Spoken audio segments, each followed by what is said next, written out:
Basketball tournament breakdown special where our experts are here to provide you with all the knowledge you need to ensure you win your bracket challenge this year. The NCAA season was filled with crazy games and upsets this year, so the tournament is sure to not disappoint. And again, the tournament never disappoints, guys. Never. So we are live here on Elon Student Television for the next hour and a half, and I'm joined by my four tournament experts, Julian Council, Josh Markowitz, Darren Vaught, and Preston Willett. And guys, throughout the show, each of you will be assigned a region, and you get to break down that region. You'll pick your picks all the way up to the Elite Eight, and then eventually we'll come back at the end of the show, and we'll all pick our final four picks and our champion. But before we dive into each region, let's look at the 4 1 seeds. Obviously, Florida got the overall number 1 seed. Wichita State finished their undefeated season. They got a 1 seed. Arizona got a 1 seed, and Virginia got a 1 seed. Any problems with the ones?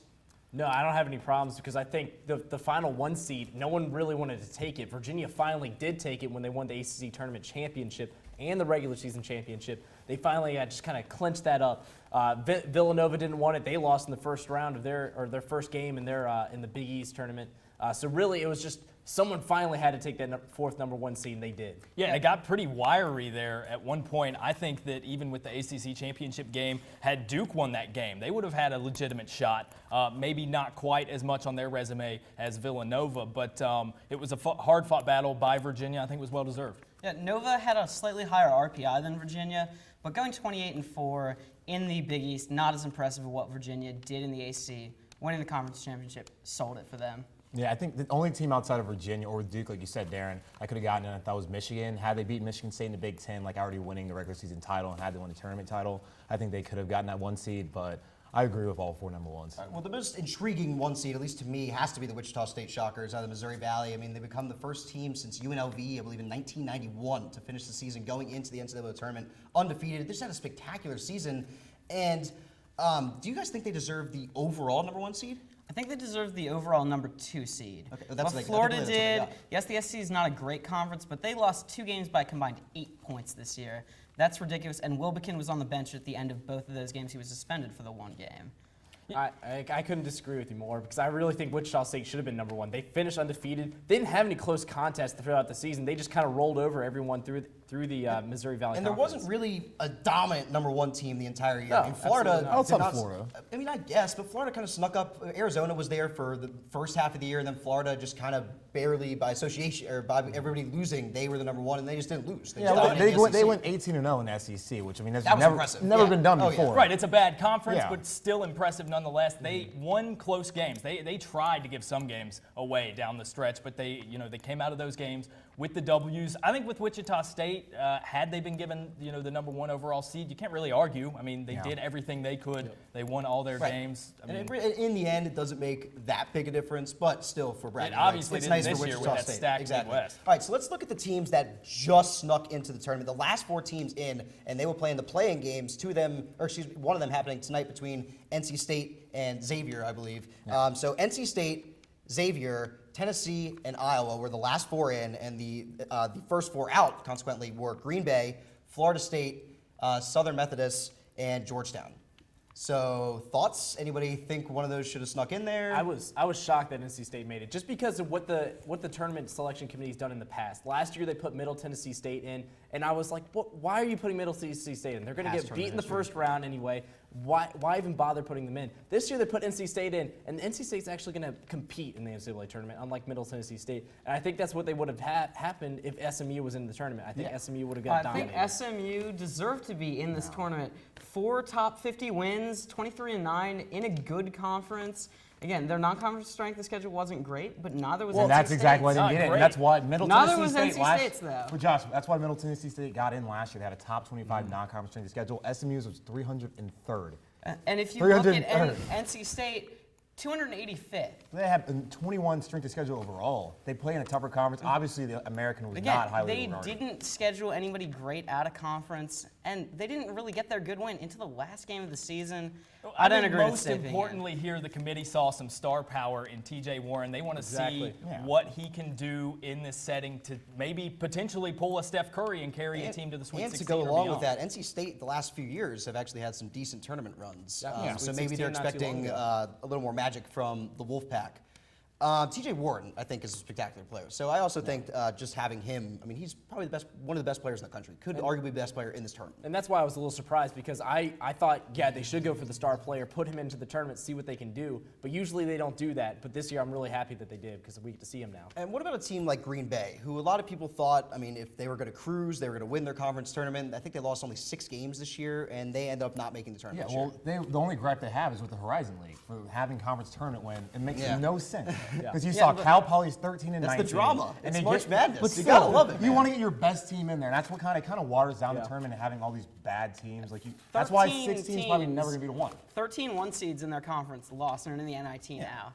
Yeah, I mean, Green Bay absolutely should have been in. I mean, they beat Virginia earlier this year, so it's kind of shocking that they're not in. But it's all on them. They didn't win. They have to. If you're in a conference like the Horizon, you got to clean up. You got to do your work in the conference tournament. You know that. This isn't a surprise. You know you have to win the conference tournament championship. Yeah, I'm with you there, Preston. I love the conference tournament setup, the way that the conference tournament champion is the automatic bid in the tournament. I think it plays into the March Madness. And, if you're in one of those lousy conferences and you're expected to be the #1 team, you just got to take care of business. Go to your business, win the tournament, get in. Still, the 16, 18 game conference slate is much more indicative than the 3 or 4 game tournament slate. Well, absolutely. It says a lot more about a team, but I think if you're No, looking we at need to NCAA have the tournament-wise, best teams if you're looking at in- NCAA tournament-wise, who's competing in March is a lot more important than who's competing in December or Yeah, January Georgia State or went February. 17-1. They lost to Louisiana Lafayette 12-6 in their conference. Yeah, and, Georgia State deserves to be in. Ryan I see a Harrell, A lot of of teams legitimate deserve to stuff. be in off the regular season accomplishments, but they got to clean up in the postseason. The But the thing NCAA is, this is tournament still- is still a postseason tournament, if I'm not mistaken, and so is the conference tournament. Conference That tournament says is a an lot. extension of the It regular says a season. lot. I think all you gotta do is get hot over 3 or 4 days. Exactly. And I get that, but you can see a team could lose every game, theoretically, and then win 4 games being a tournament. And you see a lot of these mid-major conference tournaments are putting their top seed in the semifinals because they already know that it doesn't make sense for them to have to maybe win 3 or 4 games because they realize that oftentimes they lose and they're trying to get their top team in there. They see the flaw. not I just any think team can get personally hot. it adds to all the drama. It makes it all memorable, just like the NCAA tournament is about to be. And that's So why you're happy to that's- see Cal Poly in? That's why we love March Madness so much. Yes, of course I Cal want to see Poly. Cal Poly. Cal in. Poly. That is Only awesome. one playing games. We are going to take our first commercial break, but on the other side of the break, we'll talk about some interesting seeding. 2 4 seeds actually might be favored to win the entire tournament. Stick around and see who they are. I've got a job to do today. I've got a job to do today.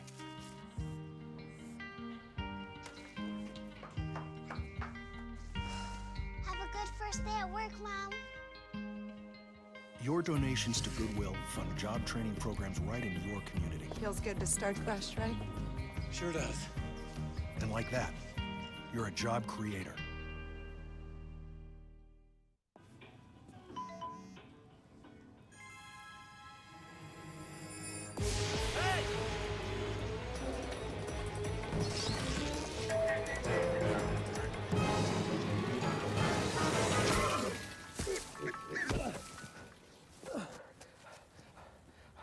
So, same time next week?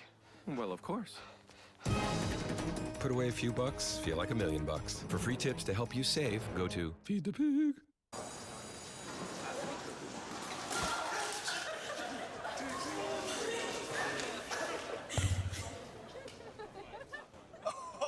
That's low, that's low. That's low and below.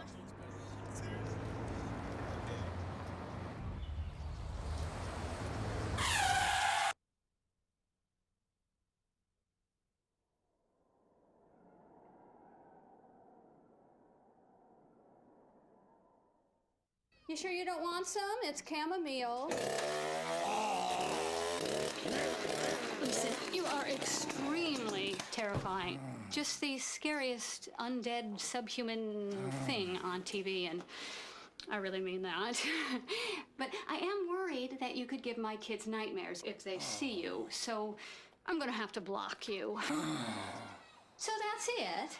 Oh, and tell the zombies they're blocked too.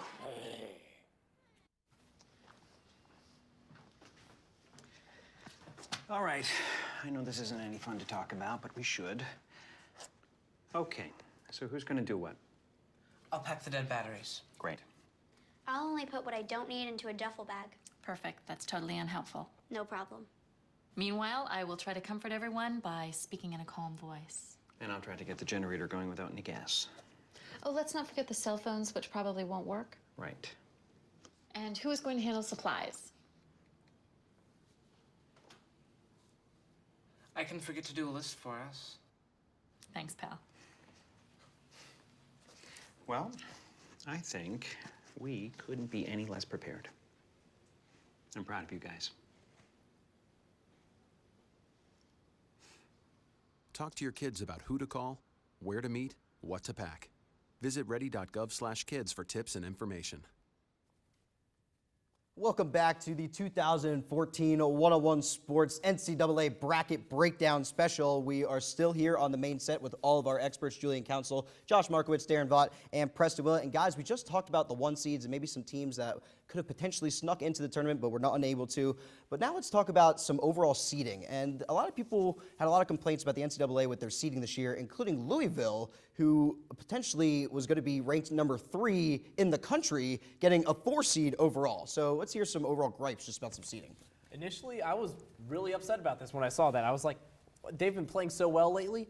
But when I look at it again, who are the 3 seeds ahead of them? Creighton, Syracuse, Iowa State, and Duke. Why would I put any of those teams back to a 4 seed? Louisville didn't do anything early on in the season. They kind of, sunk that ship for themselves.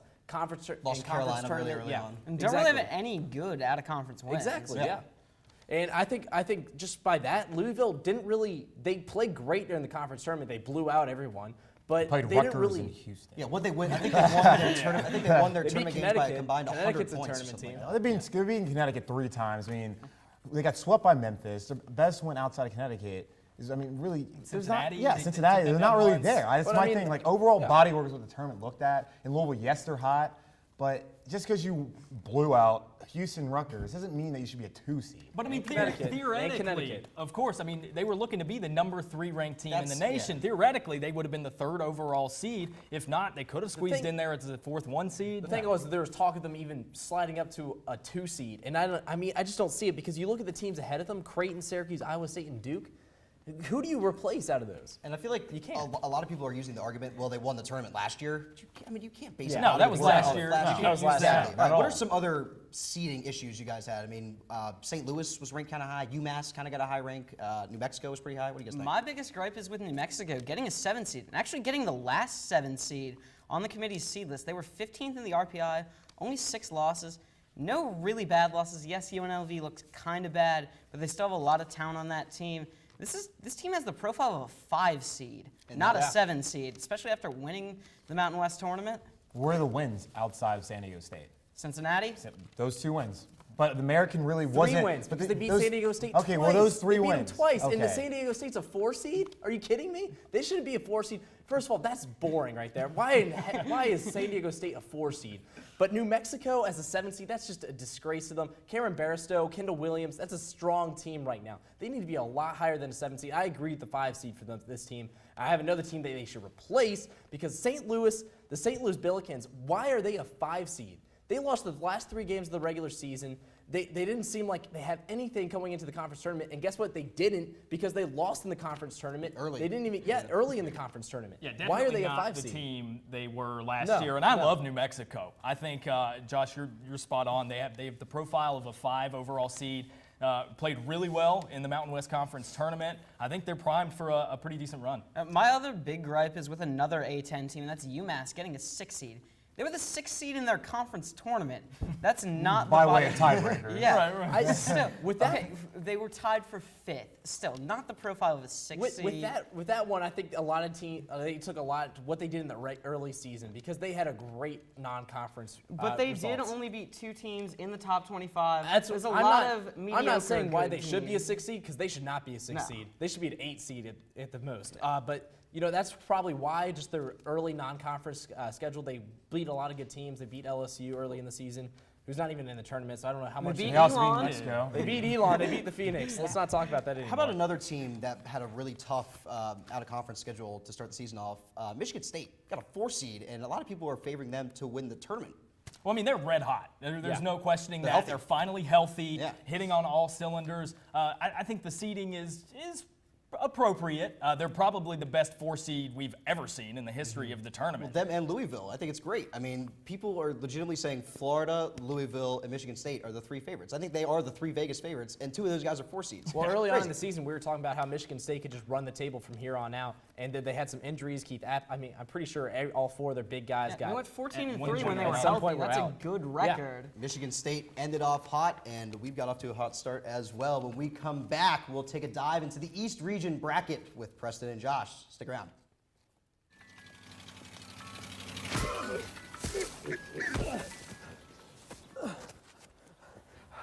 So, same time next week? Well, of course.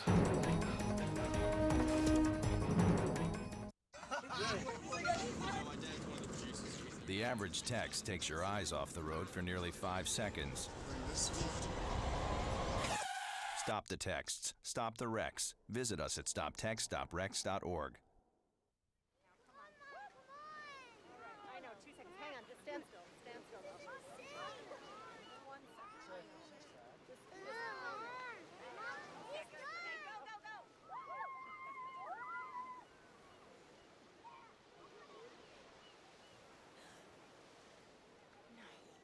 Boys, hang on, boys!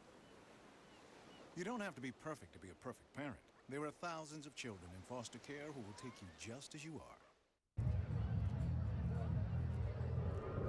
Looking for these? You drive Buzzed. It could be one very expensive ride. First, you gotta make bail. Then pay me to get your car back. Your insurance premiums will go through the roof. And my legal fees just keep adding up. All told, it could end up costing you $10,000. Buzzed, busted, and broke. Because buzz driving is drunk driving.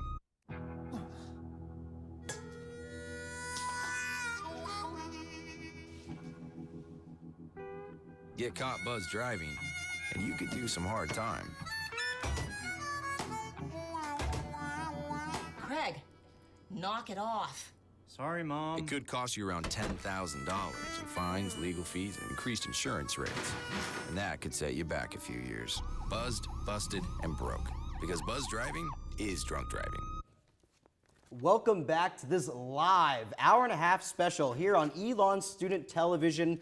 We are breaking down the NCAA tournament, the bracket breakdown, the most exciting part of the year. Preston, we're going to take a look at the East region, and why don't you tell me the best matchup you see in the second round? Best matchup by far, UNC Providence. This is going to be a battle of guards, star guards. Marcus Page for the UNC Tar Heels, and for Providence Friars, Bryce Cotton.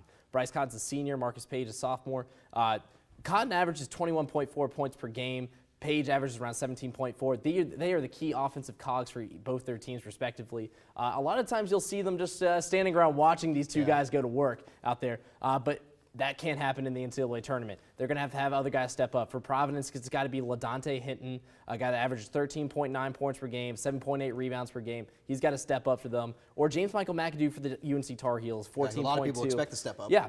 But for me, he's a little inconsistent for my liking. Just a little inconsistent. A little bit, a little bit. This is a guy that we talked about as a lottery pick from the day one he got to UNC, and he really hasn't shown that on a consistent basis. He has the game. We've seen him show it. But is he actually going to show up in this NCAA tournament? I'm not going to bet my money on him. I got Hinton probably winning that matchup right down there on the blocks. But a key for each team that they're going to be looking at. UNC like to turn up the pressure in the ACC tournament at the very end. Providence kept control of the ball. They need to keep control of the ball against UNC in this matchup if they're going to have any success. UNC, Providence only runs 6 guys. UNC runs 11. They have 11 guys running the whole time, so they're deep. They got to use that depth against them and get good shot opportunities off. Well, a lot of people think that UNC could be a potential dark horse in this tournament, but I personally believe they kind of go as far as Marcus Page is going to take them. Let's see what our expert Josh Markowitz has to say over on the side set. He'll break down the picks to the Elite Eight.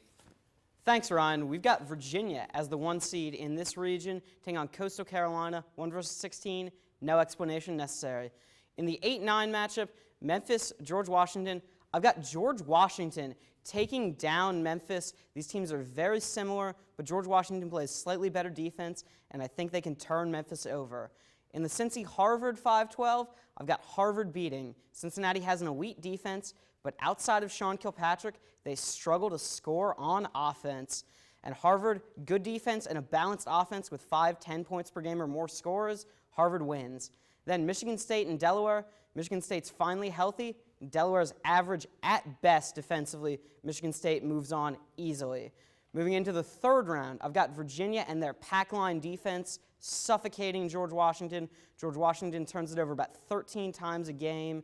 Virginia will be able to control this matchup and get easy fast break baskets.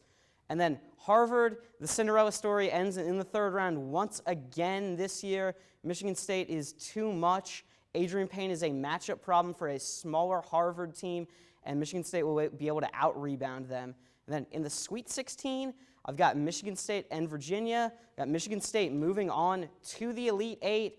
I like what Payne can do. Once again, here, Dawson able to rebound and get Virginia beat down on the boards. I think Harris and Appling are a little too much on the perimeter. Moving down to the bottom half of the bracket, in the 6-11 matchup that Preston was talking about, I like UNC here. Their pressure can force Providence into mistakes, and only being 6 deep, that's going to hurt them, especially on defense and on the glass. UNC moves on. Then Iowa State versus North Carolina Central. Jeremy Ingram and the Eagles, not going to be enough. Their defense has been good against MEAC teams, but against a great, fast-paced Iowa State team, it won't be enough. In the 7-10 matchup, I've got UConn moving on against St. Joe's. They're very guard-oriented, but St. Joe's does not turn the ball over, and they do not force turnovers, excuse me. And UConn will be able to capitalize. Their interior defense for UConn will be able to shut down St. Joe's players, and then they're moving on. Nova, then, against Milwaukee. Nova's got this easily. Milwaukee's an average team at best. Then North Carolina, Iowa State in the third round. This is a tough matchup for the Heels. DeAndre Kane has the defensive ability to shut down Marcus Page in a fast-paced game. Melvin Edgem and Dustin Hogue can keep them on the boards against UNC. And then too much floor spacing, too many threes for a UNC team that does not shoot particularly well from the three-point line or the free throw line. And then UConn, Villanova. I've got UConn pulling the upset. Shabazz Napier is the type of player that can take this game over in a guard-oriented game. Javon Pinkston and Daniel Achefu are not good enough big men to capitalize on UConn's mistakes and weaknesses down low. That UConn's going to the Sweet 16. And then I've got Iowa State headed to the Elite Eight to face Michigan State. Iowa State's three-pointers and floor spacing will be able to break down the interior defense of UConn, and Hogue and Edgem can out-rebound UConn, and Kane can shut down Napier.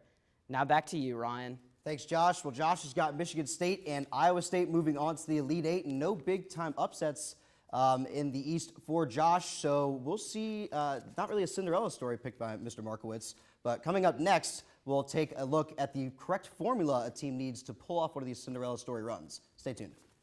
The next 30 seconds can save you a lot of money. Just do your laundry in cold and stick to full loads. Auto-sleep your computers. Plug your gadgets in a power strip and switch it off when you're done. Headed out? Turn back your thermostat by 10 degrees. And drive sensibly. The more energy you save, the more money you save. Find other great tips at energysaver.gov.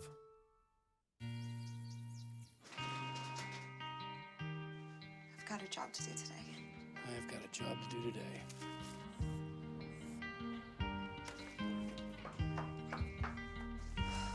Have a good first day at work, Mom. Your donations to Goodwill fund job training programs right in your community. Feels good to start fresh, right? Sure does. And like that, you're a job creator.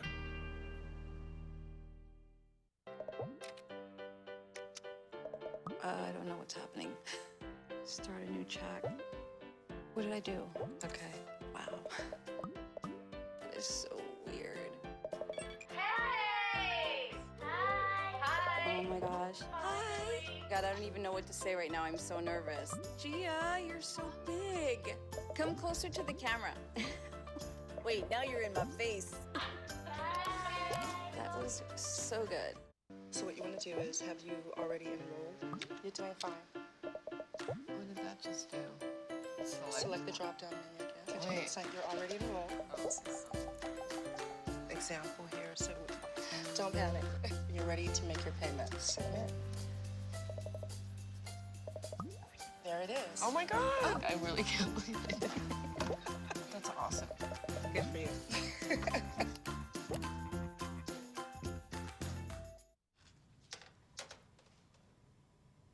Wow, these are really good. You act surprised.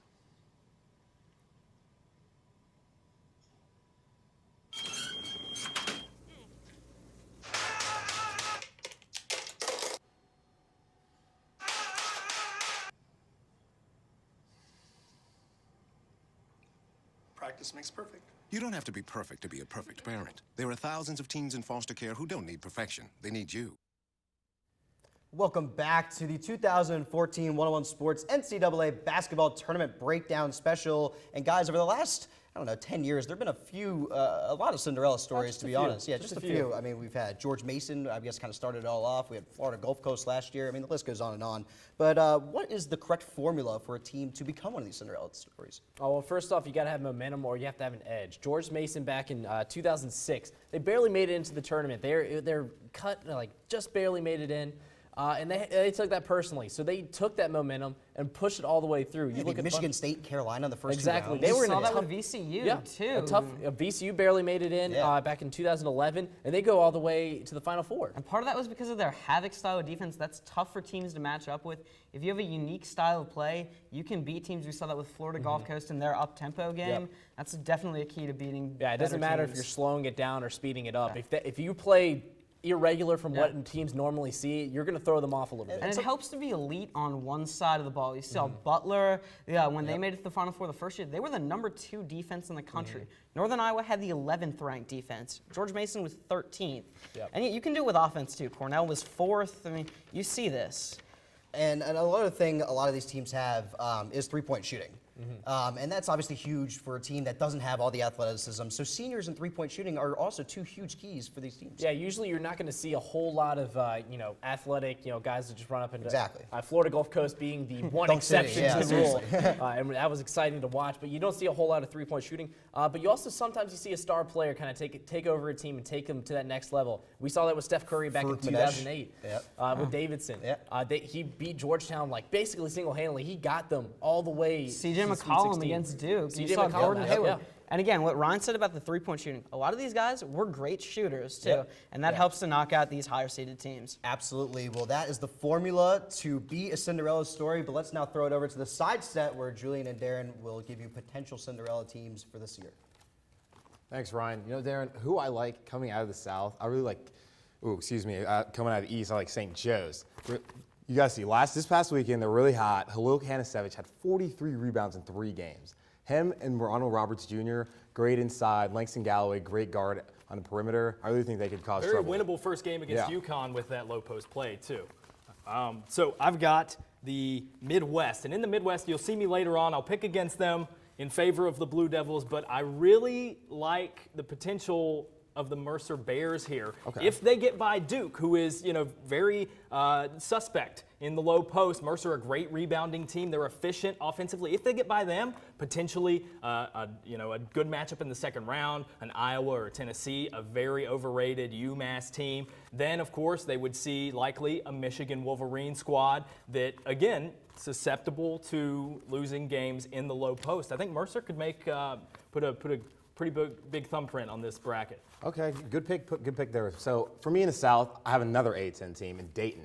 Dayton, they've been playing really well, won 8 of their last 10. Yeah, they lost to St. Joe's in that quarterfinal in the A-10. But I really like Jordan Seibert and Delvin Oliver. Fell in love with them back in Maui when they knocked off Gonzaga and put a scare into Baylor. I think these guys are real hot, really good offensively. And they got that Ohio State matchup in that first round. They're going to be very poised. Yeah, love that first round matchup, the local rivalry. Dayton fans probably been wanting that for a long time. So I've got the West bracket. And this is a trendy pick, but I love it anyway, the North Dakota State Bison. Taylor Braun is their guy. He committed to North Dakota State right after their last visit to the dance in 2009. I think they're ready. I think they're primed to be the traditional 12 seed to make a big run in the tournament. Yeah, and they also got 4 1,000-point scorers on that team. Yeah, very balanced offensively. Ryan, back to you. Thanks, guys. So Darren discussed North Dakota State out of the West, and we'll see if he actually believes that, or we'll see what our experts have to say about the West as we take a deeper look into that on the other side of this break. You sure you don't want some? It's chamomile. Listen, you are extremely terrifying. Just the scariest undead subhuman thing on TV, and I really mean that. But I am worried that you could give my kids nightmares if they see you, so I'm gonna have to block you. So that's it. Oh, and tell the zombies they're blocked too. You sure you don't want some? It's chamomile. Listen, you are extremely terrifying. Just the scariest undead subhuman thing on TV, and I really mean that. But I am worried that you could give my kids nightmares if they see you, so I'm gonna have to block you. So that's it. Oh, and tell the zombies they're blocked too.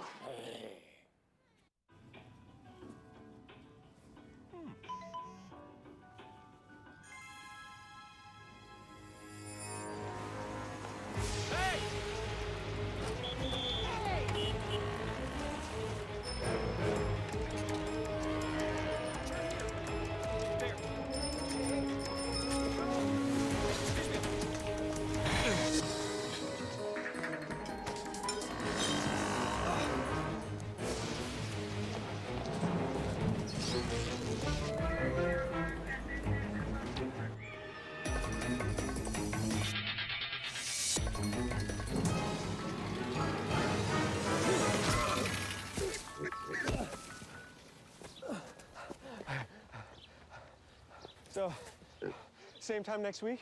Well, of course. Put away a few bucks, feel like $1 million. For free tips to help you save, go to Feed the Pig. All right. I know this isn't any fun to talk about, but we should. Okay, so who's gonna do what? I'll pack the dead batteries. Great. I'll only put what I don't need into a duffel bag. Perfect. That's totally unhelpful. No problem. Meanwhile, I will try to comfort everyone by speaking in a calm voice. And I'll try to get the generator going without any gas. Oh, let's not forget the cell phones, which probably won't work. Right. And who is going to handle supplies? I can forget to do a list for us. Thanks, pal. Well, I think we couldn't be any less prepared. I'm proud of you guys. Talk to your kids about who to call, where to meet, what to pack. Visit ready.gov/kids for tips and information. Welcome back to this live edition of One-on-One Sports. We're breaking down the NCAA tournament, and before we go any further, we're going to look at the West region, and we're going to send it down to the One-on-One Sports film room, where our expert Josh Markowitz takes a look at Dougie McBuckets and the Creighton Blue Jays. Thanks, Ryan. I'm down here in the film room breaking down the Creighton Blue Jays and their most efficient offense in the nation. The Blue Jays average 126 points per 100 possessions, and while Doug McDermott is a major part of that, the Blue Jays surround him with a talented supporting cast that excels at spacing the floor and moving the ball, as you can see here with Grant Gibbs' pass out of the post to a cutting Doug McDermott. In addition to McDermott, Creighton has 4 other players who shoot over 40% from 3, leading to a team average of 42% from deep. They're also second in the nation in assists and have 4 distributors capable of producing 3 or more assists per game. Creighton's offense is so deadly because 45% of their shots are threes, and they are able to score very well in transition. Plays like this pass to a trailing Doug McDermott are staples of Creighton's offense, as transition shots account for 25% of all Creighton field goal attempts. While Creighton is a successful unit, Doug McDermott's individual skill still drives them. He accounts for over 36% of possessions when he is on the court, and the Blue Jays use him in a wide variety of sets. Here, McDermott backs off the Will Artino screen and isolates himself on the perimeter.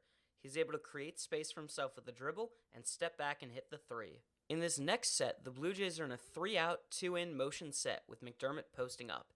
He catches the ball isolated against his defender and is able to turn baseline and get to the rim. The Creighton offense also finds McDermott off fundamental plays. they will use plays like these curls to get him the ball as he cuts towards the basket. In these looks, they use a back screen to trap his defender, and then a screen for the screener look to catch McDermott's defender off guard. In this post look, McDermott has defenders all around him, but he's skilled enough to finish with his left hand.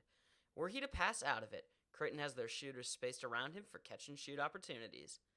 In this play you're about to see, McDermott does pass out of it, and Jahenns Manigat is able to hit the three. Even though McDermott is not doubled, the defense is collapsed in because of what he can do. With all of the shooters surrounding him, it is almost impossible to double McDermott. Since teams can't double McDermott, he is able to shoot over smaller defenders or drive past bigger defenders like he does here. He has excellent footwork and a quick first step which enables him to get to the rim and finish through contact. All of these skills enable him to score from anywhere on the court. Here he is able to pull up off the drive, and he uses the fadeaway to give himself just enough room to get a clean shot off. Creighton's offense is so good, even the bounces go their way. Now back to you, Ryan. Thank you, Josh. Josh likes Creighton. I like Creighton. Let's see what Julian has to say about the Blue Jays as he now breaks down the rest of the West region on the side set. Thanks, Ryan. Let's take a look at the West region bracket. Arizona, the number 2 overall 1 seed, facing off against Weber State. Weber State out of the Big Sky. It's not their first rodeo, but a 16 has never beaten a 1. But no, they're not going to do it either. Arizona moves on. Then now at the 8-9 matchup, Gonzaga was a 1 seed last year, now moving out to an 8 seed. Not as good as they were losing Kelly Olynyk and Elias Harris, but Oklahoma State, Marcus Smart, this is the reason he came back. After losing to Oregon last year, he wants his chance in the dance, and they're going to move on past Gonzaga. Now looking at the 5-12 matchup, this is where I have my upset. North Dakota State, the Bison boasts 4 1,000-point scores led by Taylor Braun. Trayvon Wright's very athletic as well. Got North Dakota State moving past Oklahoma. Now New Mexico State, San Diego State. We all know Simbular, 7'5" for New Mexico State and the Aggies. But San Diego State, Steve Fisher and his team, their defense is going to be way too good. San Diego State moves on past the Aggies. Now looking back at up there at the 1-9 game, Arizona and Oklahoma State. I have another upset here. Marcus Smart, this is his time to shine. Oklahoma State's going to move right past Arizona into that Sweet 16 matchup. And who's going to face them there? San Diego State, the Aztecs, will knock off the Bison, who get their first ever tournament win and move to the Sweet 16. Now, and going to the Elite 8, Oklahoma State, they keep the magic going, knock off San Diego State.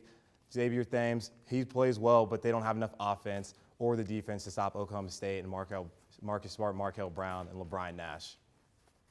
Now looking at the bottom part of the bracket, starting with Wisconsin and American. Wisconsin, the Badgers, boast one of the most balanced teams in the country. Their defense might not be as good as they usually are with Bo Ryan, but they move past the American Eagles easily.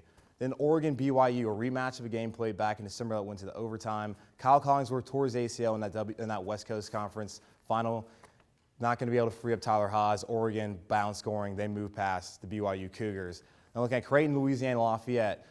Louisiana Lafayette knocked out Georgia State in the Sun Belt final, but Creighton, Dougie McBuckets, like we just saw, he's going to put up too many points. Creighton moves on. Who they're going to face? It's going to be an all-Nebraska second-round matchup.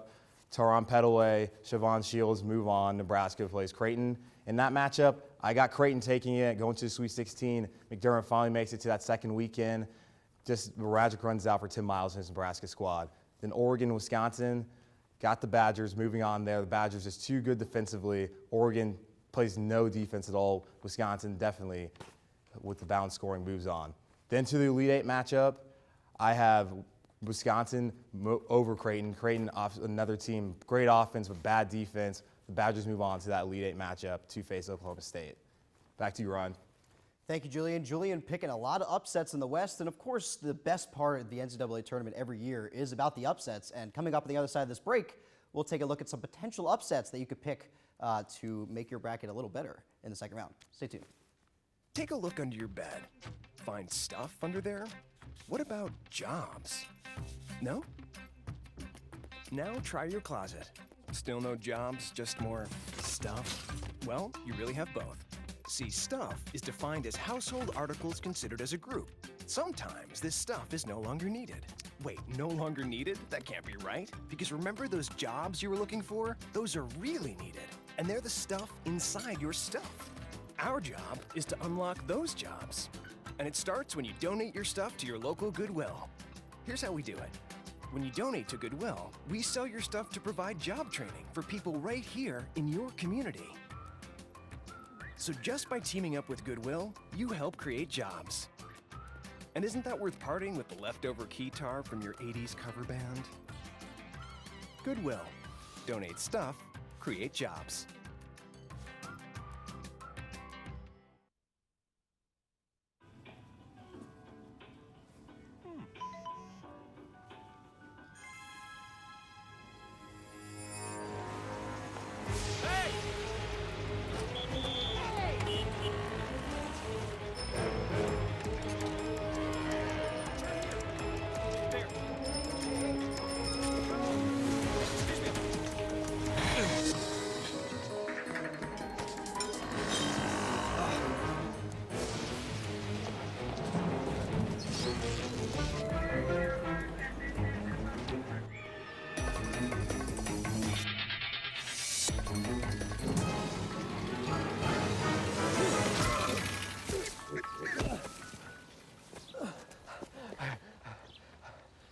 So, same time next week? Well, of course. Put away a few bucks, feel like $1 million. For free tips to help you save, go to Feed the Pig. RBIs and 36 homers. Swings at the first pitch and fouls it deep back into the stands. Chill raw and prepared foods promptly. 1 in 6 Americans will get sick from food poisoning this year. Check your steps at foodsafety.com. Wow, these are really good. You act surprised.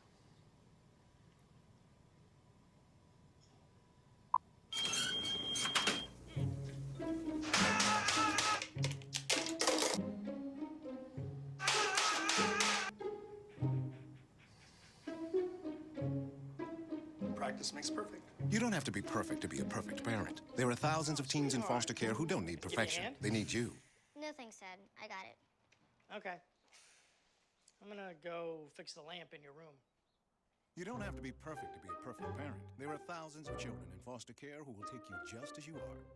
Welcome back to the live 101 Sports NCAA bracket breakdown, and now we get to talk about the fun stuff that goes on in March Madness. It's all about the upsets, and a lot of those upsets come from the 11 seeds, the 12 seeds, the 13 seeds, and the 14 seeds. So we're going to take a look at each of those for every single 11, 12, 13, 14, respectively, in the tournament. So let's start off with all the 11 seeds in the tournament. What do you see making some noise? Which 11 seed do you guys see making some noise this year in the tournament? I'm going to go with Nebraska ball out of the Big Ten. I mean, I've loved them all year. Yeah, Typical Julian. Hey, I love him. Teron Petaway, he's been great all season. Siobhan Shields. They can really shoot the ball from outside, something that people really don't know about Nebraska. Tim Miles in his second season has done a great job turning around that program. They actually care about basketball this time of year when they usually care about football. So I got Nebraska, can make some noise. I've got Iowa or Tennessee. Whoever wins that playing game, I don't care. UMass is going down. They're overseeded. You're so against UMass. They're overseeded. And Tennessee's a good team, 29th on offense, 16 on defense. That's a good formula. Jarnell Stokes, 15-10, and Jordan McCray is a good scorer. And for Iowa, they have the 4th most efficient offense in the nation. That's going to be tough either way for UMass. That's going to be a good playing game. Yeah, absolutely. Really looking forward to that playing game. I like Providence, the Friars, against North Carolina. The Tar Heels all season long have had a tendency to sort of play to the level of their competition, and I think with a superstar player like Bryce Cotton, I think he could take them over the top and potentially into the Sweet 16 even. All right, so a new addition with these 11 seeds is the playing game, and we have those last 4 teams that are playing in those games. I guess the 12 seed also the same thing. Who do you have winning the playing games to start off? Well, one of the 12 seeds I'm going to look at is NC State. I have them winning tonight over Xavier. I also have Iowa beating Tennessee. But NC State, the star power, TJ Warren. This guy is a threat to go for 40 any night. I think he's done it twice this year. He's already done it twice. Yeah. So I definitely think the Wolfpack, if they can get second scoring from Desmond Lee or from Ralston Turner, they could definitely make a run. Yeah, I'm going to agree with both of those picks. I think the star power of TJ Warren carries the Wolfpack through in that game. And I like Iowa as well. Really good team coming into the season, ranked as high as 10th overall at one point. Played just a really tough conference schedule. They're a good team. See, I like Tennessee and I like Xavier. Tennessee, I think they have the ability to defend Iowa. And Xavier, I'm just not buying the Pack being in the tournament. outside of TJ Warren, I think Xavier gets it done. All right, well, Xavier and the NC State Wolfpack will be fighting for a 12 seed. So which 12 seed do you guys see making some noise, maybe pulling off an upset in the first round, or second round, excuse me? Ryan, I'm going to revisit the Western region and the North Dakota State Bison. Julian, you spoke about them as well. I know it seems like a lot of people are picking this upset, but I think it's a pretty close one. I like Harvard too, but I like this upset. A lot of people are picking North Dakota State. I think that's kind of the favorite of That the and 12 Harvard. seed. But Oklahoma's playing really well, and they're not really a team that's like some of these 5 seeds that are a little bit overranked. Maybe a St. Louis that much more people would think a 12 seed could upset. Oklahoma's a very young team. That's true. That's the only. They got a lot that's of the only scoring. issue. Yeah, they have a lot of sophomores, so they really don't have that tournament experience. I'm going back to my breakdown from the East region. I like Harvard to beat Cincinnati. Cincinnati, with only being good on one side of the ball, that leaves them very vulnerable. If Sean Kilpatrick has an off night and he only shoots 42% from the field, they're very vulnerable. He's never has an off night. I don't trust a single. I don't trust a single team in the American Athletic Conference. I mean, I just can't get a read on any of those guys. I feel like they're all incredibly inconsistent, starting with Louisville. So we'll see how that goes. But let's look at the 13s now. I mean, we got some interesting 13s. Any of them you guys seen pull off an upset? I know you mentioned Mercer earlier. Yeah, I like Mercer. I mainly because I like New Mexico State, and I think, Josh, you and I agree on this one. It's mainly because there's not really a better option. No, I don't like any of these matchups. I don't have a single 13 seed Mainly because winning. the 4s are so yeah, good. but San Diego State, again, it's the Cincinnati thing. They're only good on one side of the ball. Xavier Thames has an off night. Again, it's bad for San Diego State. Yeah, well, you know, team, I'm looking at Delaware. Yeah, a lot of people think Against Michigan State? Yeah, a lot of people think Michigan State's a team that can cut down the Bold. nets, including myself. I think they could definitely do it. But that trio of guards that they have, Devin Sadler, Davon Usher, and Jarvis Threat, 57 points a game between them. The highest scoring trio in the nation. I think Delaware could definitely get it done. Julian, I don't know if I can condone that. I don't know if I can condone that if our viewers are playing the $1 billion bracket challenge. You want the money? Take my advice. I don't even think you would take You're not your even advice. taking your. Oh no, I'm going back and forth about it. By the way. Well, I apologize. I mentioned Mercer thinking they were a 13 seed. They're actually a 14 seed because Duke is the 3. So now let's take a look at the 14. Some interesting 14s, and I mentioned Mercer, Louisiana Lafayette as well. Do you guys see any of them making an upset? Yeah, I like the Raging Cajuns. Really good backcourt okay. play. A team that wasn't expected to make the tournament, but we were talking off air, you know, George Mason, when they had their magical run into the Final Four, they weren't expected to make the tournament. I think they could do it, and they're in a prime spot to. See, I like the Mercer, as you said.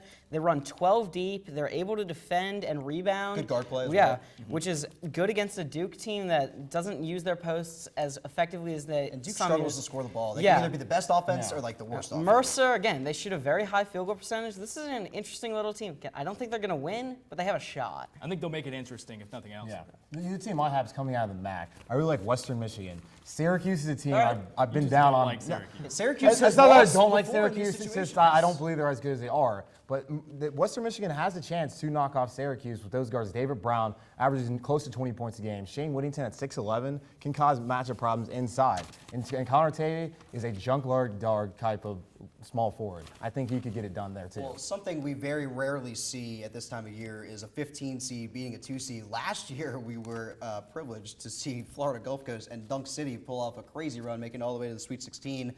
Any chance we throw out a random 15? I got one in the back of my mind that I think could pull off maybe an upset. It'd be a major upset, but what about you guys? I'll ask you first. It's not happening. These 15 and 16 seeds are too weak thanks to all the upsets in the conference tournaments. How about Eastern Kentucky? Oh, okay. That's different than what I was thinking. I like Eastern Kentucky. Glenn Kelsey's great guard there. Kansas not going to have him beat, so they don't really have to worry about having to face a 7-footer. Kansas, we mentioned last week on 101 Sports, the real show, that Joel Embiid, I mean, Kansas is going to need some favorable matchups in the first 2 rounds in order to advance onto this tournament. I'll tell you what, for a 15 seed, I'm going to our very own Southern Conference, the Wofford Terriers. The Wofford Terriers. Michigan, you know, I think they fared well in the regular season without Mitch McGary. You know, they managed. They stuck up as a 2 seed, to be honest. They did. People were talking about them as being a managed potential 1 seed. without arguably their best player coming into this season, and you know, a rebounding fiend, a hustler in Mitch McGary. I think this is where it's going to hurt them.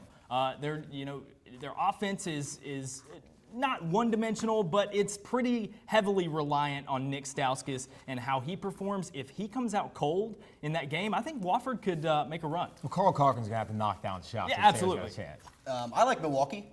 Personally, because I don't like Villanova. I think Villanova is incredibly inconsistent, and they actually were in topic for a 1 seed, and I would just sit back in my chair and laugh because they just got crushed by Creighton, and then they lost to Seton Hall in the first round. I just think they're not a very good team. I think Jay Wright's a great coach. Villanova, not historically an awesome NCAA tournament team, so I think Milwaukee. Hey, you never They don't know. really do anything well, though. That's their problem. They lack inside presence. Yeah, All right, absolutely. We'll see, but when we come back, we'll take a deeper look into the South region.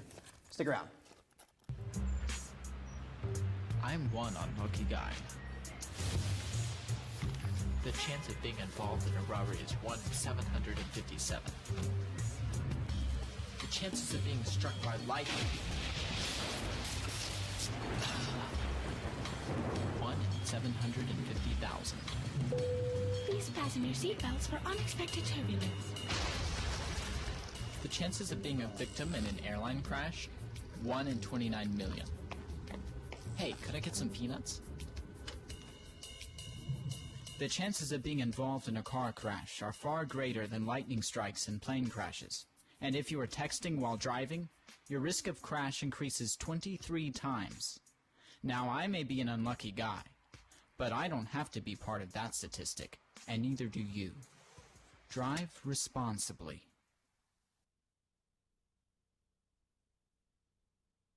Take a look under your bed. Find stuff under there? What about jobs? No? Now try your closet. Still no jobs, just more stuff? Well, you really have both. See, stuff is defined as household articles considered as a group. Sometimes this stuff is no longer needed. Wait, no longer needed? That can't be right. Because remember those jobs you were looking for? Those are really needed. And they're the stuff inside your stuff. Our job is to unlock those jobs. And it starts when you donate your stuff to your local Goodwill. Here's how we do it. When you donate to Goodwill, we sell your stuff to provide job training for people right here in your community. So just by teaming up with Goodwill, you help create jobs. And isn't that worth parting with the leftover keytar from your 80s cover band? Goodwill. Donate stuff, create jobs.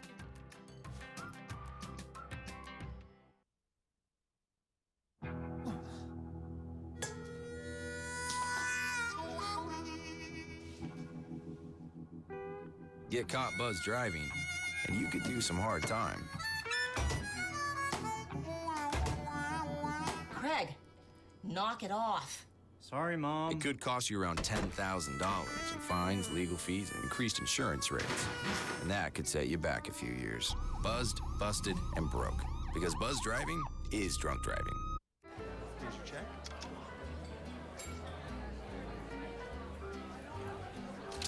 Oh, you got it. You know, since I got rid of my car, I really enjoy walking. Okay. Got it. No? Getting pulled over for buzzed driving could cost you around $10,000 in fines, legal fees, and increased insurance rates. Oh, you're home early. You live with your mom? That'll set your game back a few years. Buzzed, busted, and broke. Because buzzed driving is Welcome drunk. back to the 2014 101 Sports NCAA Bracket Breakdown. We're live here on Elon Student Television. My name is Ryan Ballack, and I am joined by Darren Vaught. And Darren, we're going to take a look at some X Factor, actually the one X Factor you have in the South region. Who you got? Well, I think the team in New Mexico is going to surprise some people. All right. After a disappointing last year. Absolutely. Came into the Mountain West Conference tournament. Really impressed. I'm going to go with that conference tournament MVP, Cameron Bairstow. The 6'9", 250 monster all of a sudden. He's a fourth-year contributor to the team. Last season, averaged like 9 points, 5 boards a game. All of a sudden, per 40 minutes, Ryan, he's averaging almost 25 points and exactly 9 rebounds per game. He's a monster, especially to be coming into the season an ancillary piece to this team. They've got Kendall Williams, his fellow senior, in the mix, and then junior Alex Kirk, the big man, the 7-footer, who was really anticipated to be the big guy. I think the casual fan is going to go loco for the New Mexico Lobos. Expect them to make a huge run. I have them in my Elite Eight. Came really close. I like it. Really close, dangerously close to putting them in my Final Four. I think Bairstow's name is going to go down with the Kevin Pittsnoggles, the TJ Sorrentines, the Steph Currys, the guys who made their name in this tournament. Getting bold, Darren. Darren, all about the Lobos. Let's see what Preston has to say as he breaks down the South. Well, thanks, Ryan and Darren. Good picks there. I like Cameron Bairstow a lot. But let's take a look at the South region, my breakdown of it. Let's start with the top of it. Florida versus Albany St. Mary's. Florida obviously is a lot of people's favorites to win in this tournament. But I mean, obviously they're going to win because they're such a well-coached, well-disciplined team. They can't be that 1 seed that loses to the 16 seed. So I got Florida moving on. All right, Colorado and Pittsburgh. This is going to be a good game. Colorado. A lot of people think they might be a little overseeded at the 8th seed, but Pittsburgh looks really strong there. They had a great showing at the ACC tournament. They played well defensively, made UNC look like the Washington Generals a little bit out there because they played such good defense. Talib Zana was the best big man at the ACC tournament. James Robinson looked good. He's controlling the ball. That's going to be a key in this tournament for him. I got Pittsburgh moving on as well. VCU, Stephen F. Austin, here we go. Everyone's loving this pick right now. Stephen F. Austin, they haven't lost since November 23rd, so I don't see them losing quite yet. VCU struggles to shoot the ball, so I think Stephen F. Austin's going to pull that upset. The Lumberjacks move on over VCU. UCLA, Tulsa. This is a flashback a while ago. UCLA and Tulsa played. Tulsa got the best of them this time. This time, UCLA is going to get the best of them. UCLA looking very strong. A lot of NBA talent on that team. Kyle Anderson. I think we'll have this team moving on, and too much talent for Tulsa and Coach Danny Manning. Ohio State versus Dayton. This is we're going to look down on the other side of the bracket now. Ohio State versus Dayton. No, never mind. We're going to go back up to the top. Florida versus Pittsburgh. That's my bad. Looking at Florida versus Pittsburgh, this is going to be a very good defensive matchup here. You look at Pittsburgh. They're a very tough team, but Florida, very tough offensively as well. And this is going to be the big factor here. Who plays better offensively? Right now, I think Florida's going to play a little bit better than Pittsburgh. They just struggle to get it going at times. Lamar Patterson, they really rely on him to get that offense going. I see Florida moving on. UCLA, Stephen F. Austin. Sorry, Lumberjacks. The train stops moving now. UCLA moves on to the next round. Way too much offensive talent, NBA talent. Jordan Adams, another guy to mention there. He's gonna have a good showing as well. And between Florida and UCLA, I got Florida moving on. They are my odds-on favorite right now. They look so strong right now. Florida versus for Florida, Michael Frazier, Scotty Wilbekin, and also Patrick Young down low, the big fourth-year man. Looks very strong down there. Now we're going to look at the bottom half of the region. We're going to start with that matchup I was talking about earlier, Ohio State versus Dayton. This is the matchup Dayton's been waiting for forever because Ohio State refuses to schedule Dayton during the regular season because they know there's a very good chance they could lose that game. Finally, Dayton gets that opportunity to play them up in Buffalo. I see Dayton taking full advantage of this, beating Ohio State and sending Aaron Craft and the Buckeyes home. Syracuse, Western Michigan, as Julian mentioned earlier, a very athletic line for Western Michigan down there. But hey, Syracuse has got an athletic line too. Jeremy Grant, C.J. Fair, Rakeem Christmas. I don't see the matchups down low working out in Western Michigan's favor. I have Syracuse moving on as well. New Mexico versus Stanford. New Stanford has the one thing that New Mexico has a weakness with. That's the stretch four. But I don't think it'll be too much of a factor for them. New Mexico, as he mentioned earlier, Cameron Bairstow, Kendall Williams, a great team there for New Mexico. They move on, as well as Kansas over Eastern Kentucky. Julian wanted to, maybe jump the gun a little bit. Kansas, without Joel Embiid, no problem. They still move on. Next, now let's jump back up to Dayton versus Syracuse. I love Dayton. I love them as a team, but Syracuse, I like them a little bit more right now. They struggled coming into the tournament, but Tyler Ennis, C.J. Fair, Trevor Cooney, that's going to be just enough offense for them to sweep into the Sweet 16. They don't need a whole lot to get by with that defense they have.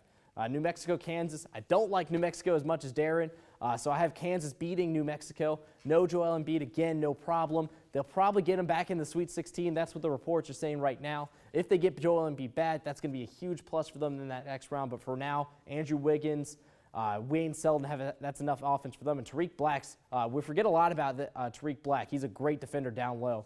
And then Syracuse, Kansas, this is going to be a tough matchup. If Embiid's back, Kansas is by a long shot. If he's not back, it's a tough game, but I see Wiggins and getting them just past Syracuse into into that elite rate round. That's what I got here. Ryan, we'll kick it back to you over there, the main set. Thank you, Preston. And we actually have our first score update from the South region as Albany currently has a 35-31 lead over Mount St. Mary's in that play-in game for the 16 seed. On the other side of this break, we'll take a look at some seniors you might want to keep a close eye on this March.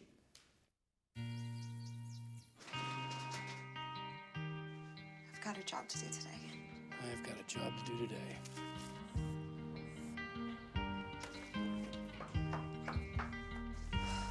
Have a good first day at work, Mom. Your donations to Goodwill fund job training programs right in your community. Feels good to start fresh, right? Sure does. And like that, you're a job creator.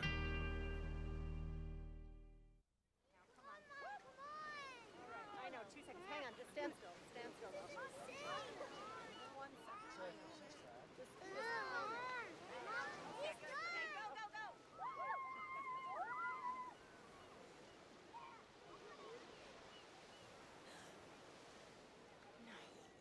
Boys, hang on, boys!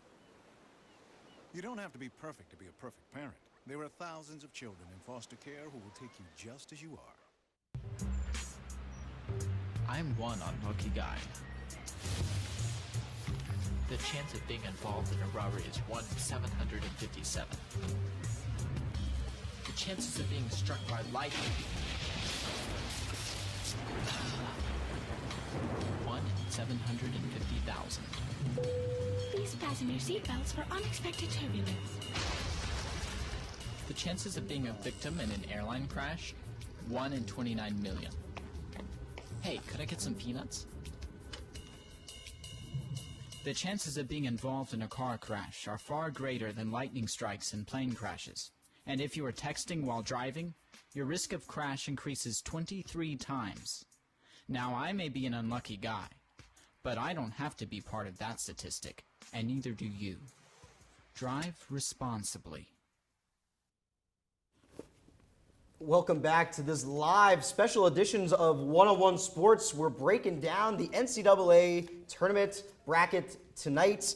We've gone through 3 regions already. We got 1 more to go. But before we get to that, let's talk about some seniors who, over the last 4 years, you may have gotten to know really well or may have not gotten to know really well. And this is their last tournament, the last time playing college basketball for these guys. So, Preston, we'll start with you. Yeah, I mean, Balak, you should know it's coming up. Yeah, you're going to hear the graduation song coming up. But I like Joe Harris a lot. Not just because, he plays for Virginia, but he's got, he's put so much work into this team, and a lot of people saw him as the ACC Player of the Year coming into this year. Everyone thought he was going to have a huge year after his great year last year, averaging over 16 points. But this year he took a back role because he realized that as a team, they could be a lot better if they even out the scoring. Malcolm Brogdon actually led them in scoring this year. So I like Joe Harris a lot because he's a guy that, took that back seat when he realized that was the best job for the team, and now look where they are. They're the #1 seed. Yeah, I'm going to talk about a guy who took the backseat for most of his career, Melvin Ejim, like Big 12 Player of the Year for Iowa State. He's really been great all season long. Him with Georges Niang and DeAndre Kane have been a dynamic trio. But I really like Ejim. This is his chance to really make a run. They won a game but then lost in the 3rd round past 2 years. So I really think Iowa State with Ejim can make a run this I think year. Iowa State's going to make a pretty big run in the tournament. I feel like a lot of people not really talking about this Iowa State Cyclones team, and they're a very talented team. Not a lot of publicity, especially with how big the Big 12 was. I mean, we had the stories with Marcus Smart and Oklahoma State, and we had Kansas, and just Iowa State, I guess, kind of took a back seat, ended up winning the conference tournament, and they're looking really strong coming into this tournament. So what other seniors? Any other seniors you guys have? Well, I talked about him earlier when I was talking about UNC versus Providence, but Bryce Cotton. What can this guy not do? He puts the team on his back. He's the true definition of that puts the team on his back. Averages over 21 points per game right now. He's going to have the Providence Friars looking for upsets and looking at maybe even getting into the Sweet 16 with how well he plays for this team.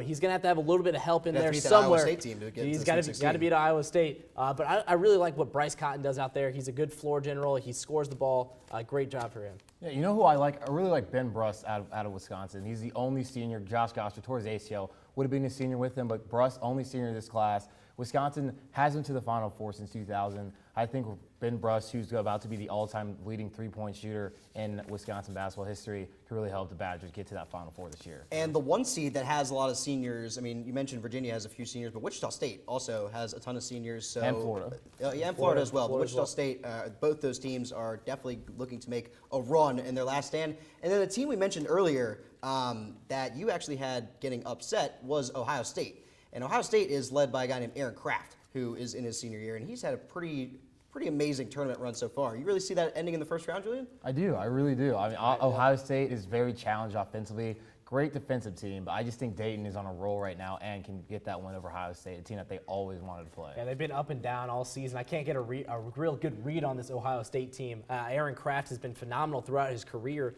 but I think it ends here just because they just can't seem to get a consistent play out there. Yeah, it's going to be tough for any team with all these seniors to make it all the way this year, and especially it's going to be tough to make it out of the Midwest region. We will conquer the Midwest region on the other side of this break. You're watching the live 101 Sports NCAA bracket breakdown here on Elon Student Television.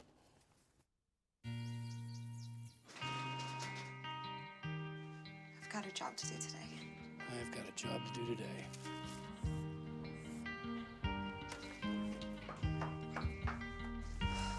Have a good first day at work, Mom. Your donations to Goodwill fund job training programs right into your community. Feels good to start fresh, right? Sure does. And like that, you're a job creator.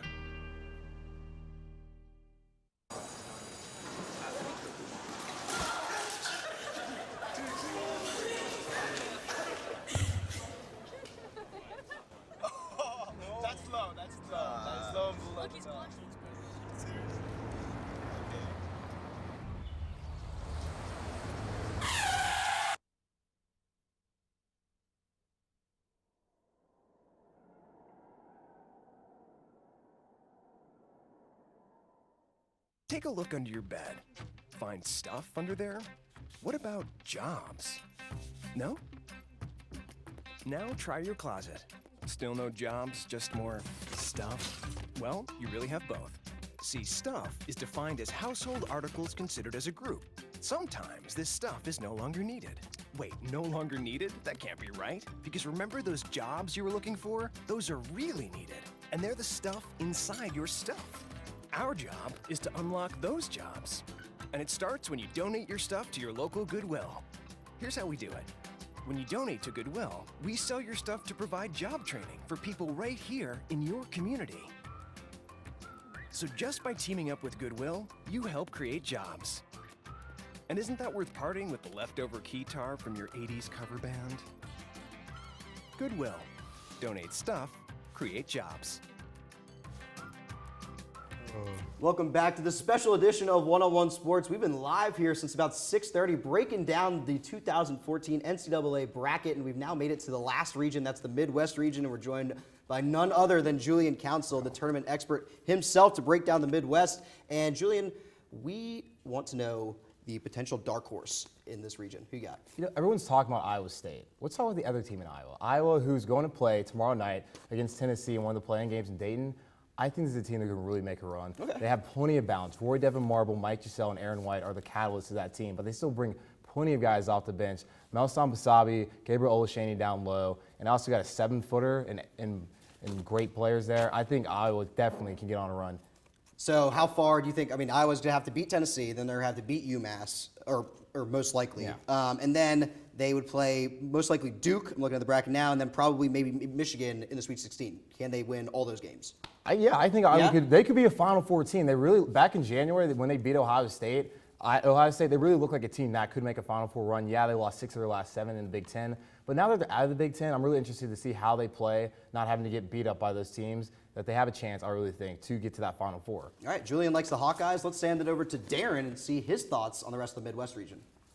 Thanks, guys. So we're talking about the Midwest region, and this is arguably the toughest region. 3 teams within this side of the bracket looking to make their way back into the Final Four following their runs there last season. So for the 1-16 matchup, we've got the undefeated Wichita State Wheat Shockers, led by Greg Marshall, a Virginia guy like myself, so of course I'm behind that. A 1 has never fallen to a 16 seed before. It's going to take far greater circumstances for that to happen than it would right here. So Wichita State moves on to the round of 32.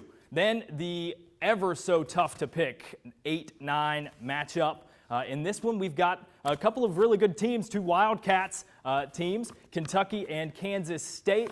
You know, call it missed player evaluations, call it underachieving, call it growing pains. Whatever it was, Kentucky got much better in the SEC tournament, falling by just 1 point to the Florida Gators. This team is as good as it's been all year. I've got them moving on. Then the 5-12 matchup, favorite upset matchup here with the 12 seed. I think St. Louis a far step back from what they were last season. However, I think they've got enough in their tool shed to get past the round of 64. I've got them advancing, whether it be NC State and the TJ Warren show or Xavier's really balanced, efficient offense. Moving down to Louisville, defending champions, and the Manhattan Jaspers here, the 4-13 matchup.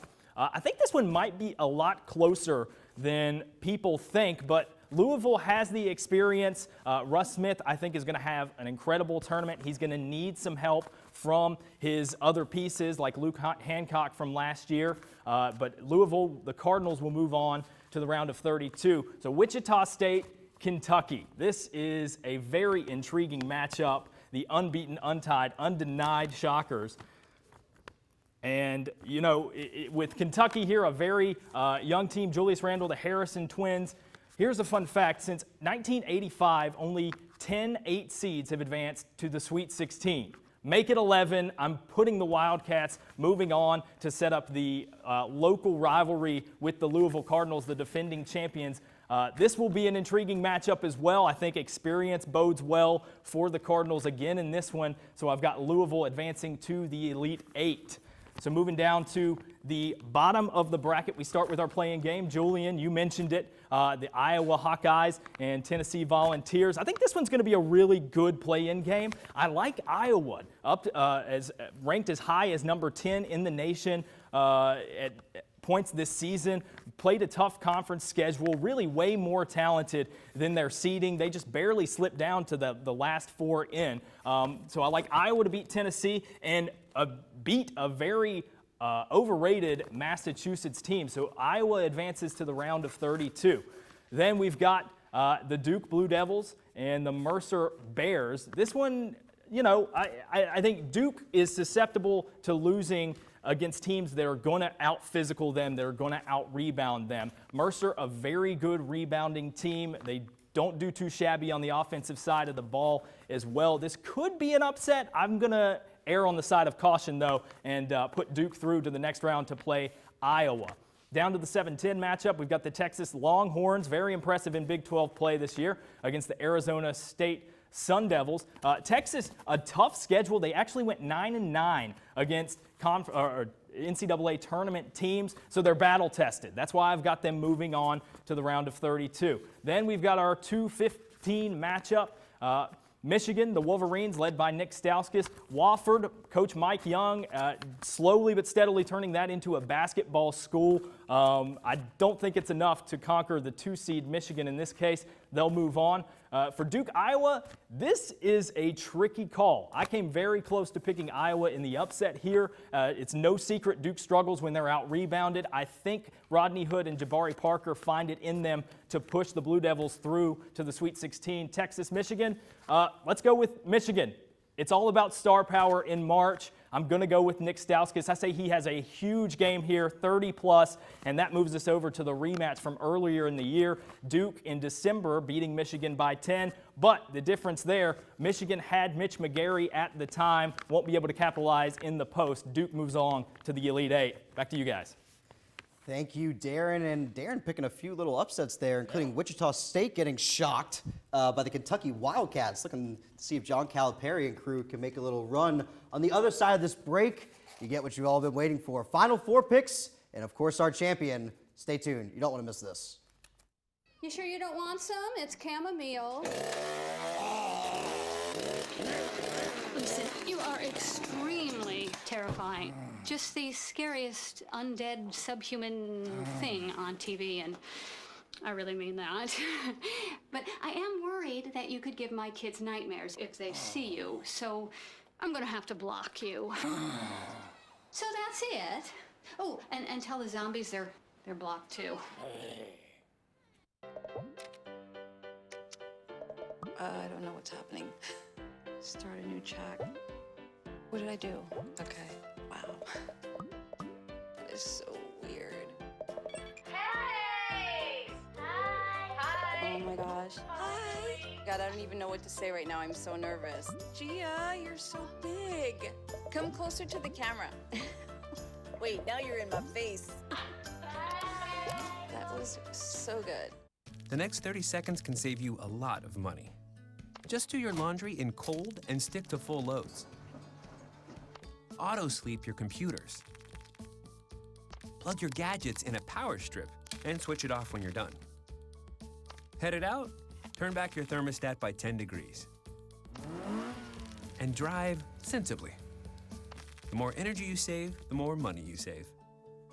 Find other great tips. Welcome back to the 2014 101 Sports NCAA Basketball Bracket Breakdown Special. That's a mouthful. Guys, each of you have gotten to individually break down a specific region, but now it's time, as we've reached almost the conclusion of our show, where you get to look outside of your region and tell me a unique pick that you made in a different region. So Josh, let's start with you. Almost all of mine have been taken, but in a 10-7 game, I like Arizona State to upset Texas here. Okay. Teams are pretty even, and I think Jahi Carson and Jermaine Marshall have enough scoring to beat Texas.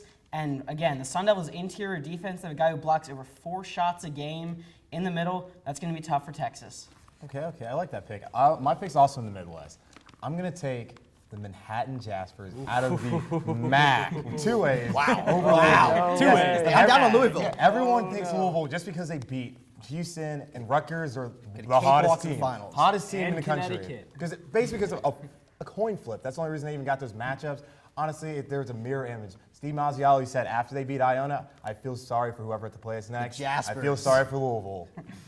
All right, well, I got a matchup I think we can all pretty much see them beating. I got NC State over St. Louis. You know, I've been doubting St. Louis all show, so if they do win, I'm going to look like a fool on the next day. But I got NC State beating them. TJ Warren looks fantastic through the conference tournament. I really like this NC State team. I think a lot of them stepped up in that game against Duke. They didn't win, but they looked really good in that game against Duke. So I got NC State beating St. Louis. Moving on. Yeah, I think we've mentioned most of mine. I like some 12-5 matchups in this field in general. I mentioned North Dakota State. Really like them to move on. I've got them in my Sweet 16, as a matter of fact. The 12-5 matchup I like. It's a trendy pick as well. The Harvard Crimson over Cincinnati. We've mentioned Cincinnati struggles to score when without or with anyone other than Sean Kilpatrick.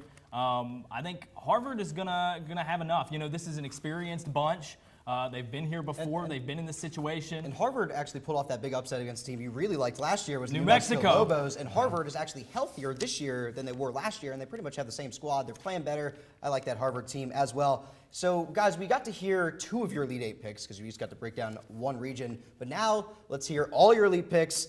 Let's go to the Final Four and give me a champion. Josh, start with you. Starting in the South region, I have Florida against Kansas in a rematch of a game from December, and I think the same result holds. Experience over youth. Florida's got the ability to cover Kansas's stars. I think they move on to the Final Four. Now in the East, we've got Iowa State against Michigan State. I think Michigan State gets it done. This is a team that can rebound with Iowa State. Adrian Payne's a tough cover, again, with Melvin Ejim and Niang there too. I think this is a team that has the size to take advantage of Iowa State. Gary Harris is the X factor in this matchup. Moving on to the Midwest, I have Louisville taking this home over Michigan. I think Louisville's defense is enough to shut down Michigan's offense. They're not a great defensive team. Louisville's press takes it home. And then the West, Creighton against Arizona. All right, the Blue Jays. Yeah. You broke them down. Hey, I like Creighton here because Arizona's not a lot of depth. They have a great defense, but they're going to get tired chasing around this offense for 40 minutes a game. McDermott's a tough cover, and Arizona doesn't shoot particularly well. This is a good matchup for Creighton. Now in the Final Four, I've got Florida over Michigan State. This is a team that can match. I think Casey Prather and Dorian Finney-Smith are tough covers here with their athleticism on the perimeter, slashing. And I like Scotty Welbekin to force Keith Appling into turnovers. Florida's moving on to the final. And then Creighton's luck finally runs out against Louisville, best 2A team they've seen. The Louisville press speeds them up, gets them out of their rhythm, and Creighton doesn't force a whole lot of turnovers, so that's going to be a problem. And your national champion, drum roll please. I've got the Florida Gators taking it chopped up. home. I think best combination of experience, offense and defense. Great 2A team here.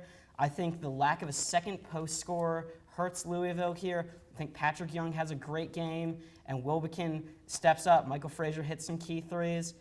Big win for the Gators. So Josh has Louisville in the finals, and Julian has Louisville out in the first round. So let's look at Julian's Elite Eight. Might be some different names.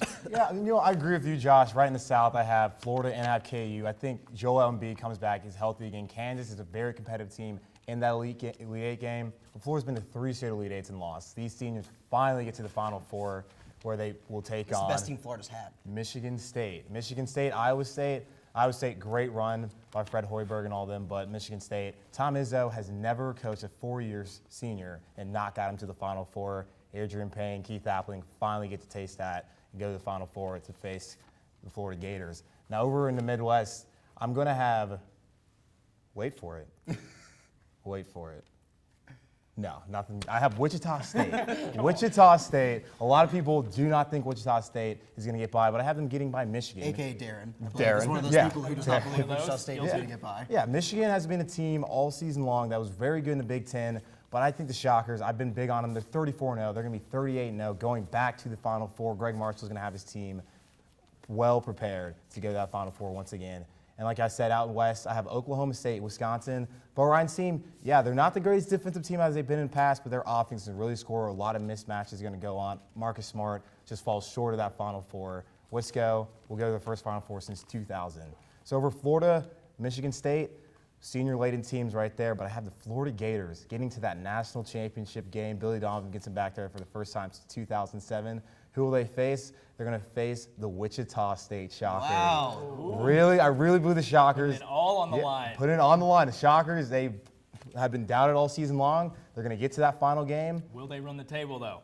They will not run the table. So They will close. not. So close. It'll be a great day to be a One Florida game Gator. away. The seniors cut down the net, close off their winningest Florida career by any seniors. Gators win. Well, the Gators, I guess, are 2 for 2 so far, according to our experts in winning the national championship. But Preston, your turn. All right, we'll see. All right, Florida and Kansas in my Elite Eight up in the first regional in the South. I got Florida beating Kansas. I hope Joel Embiid's back just because it'll be a much better tournament if he is back. But if he's not, I still got Florida moving on. Patrick Young's going to be able to play D whether or not he's there. I love that Florida-Kansas matchup. I mean, I Absolutely, really yeah. hope that happens. I mean, people were saying these two teams, arguably the 2 best teams coming into the year with so much talent that they have. And they both had injuries throughout the year.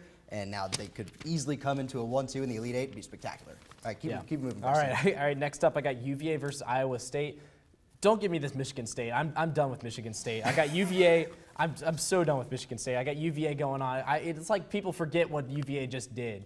So UVA versus Iowa State. I love Iowa State because they're so multidimensional. They got DeAndre Kane, Georges Niang, and another guy that I can't remember at the moment. But I just like UVA so much because they play defense. And y'all are forgetting what wins championship, guys? The common saying, defense wins championships. misconception. Who is the best defense in the country? UVA has the best defense in the country. All right, moving on.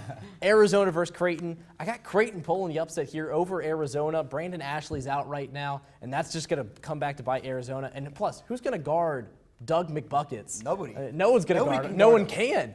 And so Arizona certainly doesn't have anyone that can cover him. So I got Creighton moving on. They're going to the Final Four. Louisville versus Duke. This is a good matchup right here, and I think I like this Rick Pitino, Coach K chess match that they're going to have in this game. But I got Louisville. They're going to turn up the pressure on this Duke team. Duke's going to go into some turnovers, and Jabari Parker's not going to have that big of a game. So I like Louisville, how they're playing right now, and I got them moving on. Going now to my first Final Four, Florida versus UVA. The defense defense, when it plays another good defense, there's some sloppy play. Some I sloppy believe is play. what happens with and defense. Florida's got the better offense here. Obviously, Michael Frazier can knock it down from deep. Scotty Wilbekin can create off the dribble. And I really like Florida moving on in this next Takes his into the Cavaliers championship. I had to take the Cavaliers out at some point. I really like them. They could surprise me. I hope they do. Creighton versus Louisville now. This is a good matchup. I really like this matchup, but I think they find a way to either just make Doug McBuckets do it all by himself, or just take him out of the game completely. I got Louisville moving on to the championship for that coveted Rick Pitino, Billy Donovan matchup. We love seeing these guys go up against each other because it's just pressing basketball. It's good guard play. It's a really tough basketball game. I got Florida beating Louisville in the championship. Make that 3 for 3. I love the Florida Gators. Bring it on. Go Gators. Everybody on the Gators. We've seen a lot of love for the Blue Jays of Creighton, but not a love for the Blue Devils. Darren, any love for Duke? Well, I tell you what, Ryan, you like that Kansas-Florida potential matchup. Oh, yeah. But you're gonna ruin my You dreams. should probably not like it as much because I don't think it's going to happen. Right. On the left side of the field, I've got a couple of 4-3 matchups in the Elite Eight. So that means Florida goes down. I've got UCLA taking them out and moving on, and Syracuse as well on that side of the, or excuse me, not a 3 matchup, 4-7 with New Mexico bringing down the house in that bracket. Wow. The Cinderella story ends there, though. Wait, time out. Before you go anywhere, we have Florida, Kansas. All 3 of them picked Florida in the Elite Eight, or in the national championship, and you have UCLA and New Mexico. UCLA and New Mexico. UCLA, hey, it's March Madness very reminiscent of UCLA does not play defense whatsoever. Common misconception. Common misconception that's what it takes to win a championship. They've got a lot of NBA talent, very reminiscent of the Russell Westbrook, Kevin Love crew that won it and made it on to the Final Four some years ago. So I've got UCLA advancing to the Final Four. Again, on that side of the bracket, I've got Michigan State, the 4 seed, and they will go on to play Iowa State, the Cyclones. Like you guys, I think Iowa State's a great team, great story, sort of a low-profile team making it that far. But I'm going to have Michigan State, Tom Izzo's Spartans, moving on to the Final Four.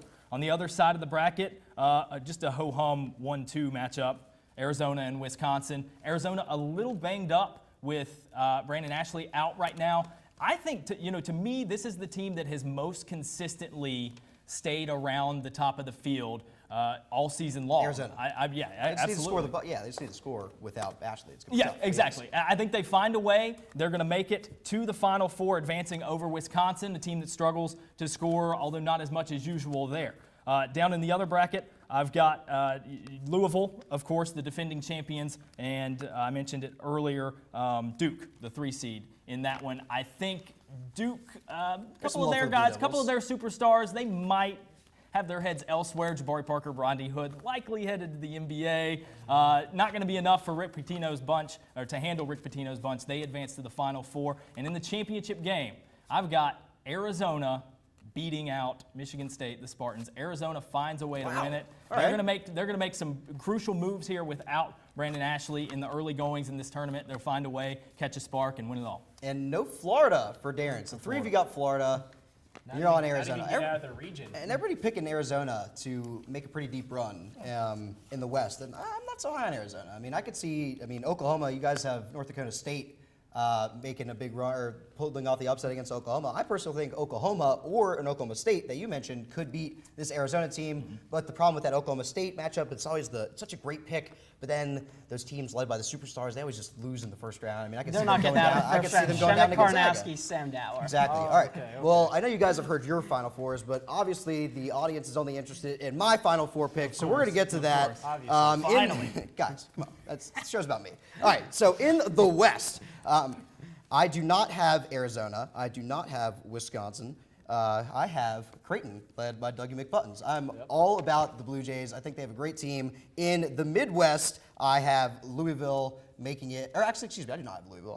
I'm totally against Louisville. I have the Dukies. All about the Duke Blue Devils. Of course. In the East, I have not Villanova, not Iowa State, I have Michigan State absolutely making it in No the Blue East. Hens? Tom Izzo's too good. No, Delaware, that pick was entertaining. It was nice to talk about, but Michigan State will take down the Delaware. They're Blue Hens. What, are you kidding me? All right, let's move on to the South. I got the Gators, so that means the Gators play the Spartans. That's going to be an awesome matchup. I have Tom Izzo making it. I really hate picking Michigan State. I don't know why. I just feel like they're just such a good bona fide tournament team that they're going to make a run, and their bracket's so easy. Their bracket's so easy. I feel like Carolina, another team that if they somehow get hot, unfortunately, could make a run in this tournament. And then, of course, in the West, I have Creighton playing Duke. I think they met actually the 2 past years or two of the past 3 years they played, and Duke has won every time. I have Duke beating Creighton again. And then, of course, Duke plays Michigan State, and how all my brackets end in the last 15 years. It's all about the Dukies. It's all about the Dukies, guys. Get out of here. And with that, brings us to the conclusion of this year's 101 Sports NCAA Tournament Bracket Breakdown Special. We want to thank all of our producers and crew, along with our tournament experts, Julian Council, Darren Vaught, Josh Markowitz, and Preston Willett. Thank you all for watching, and until next week, happy March Madness, everybody. Have a great night, and oh yeah, whose side are you on?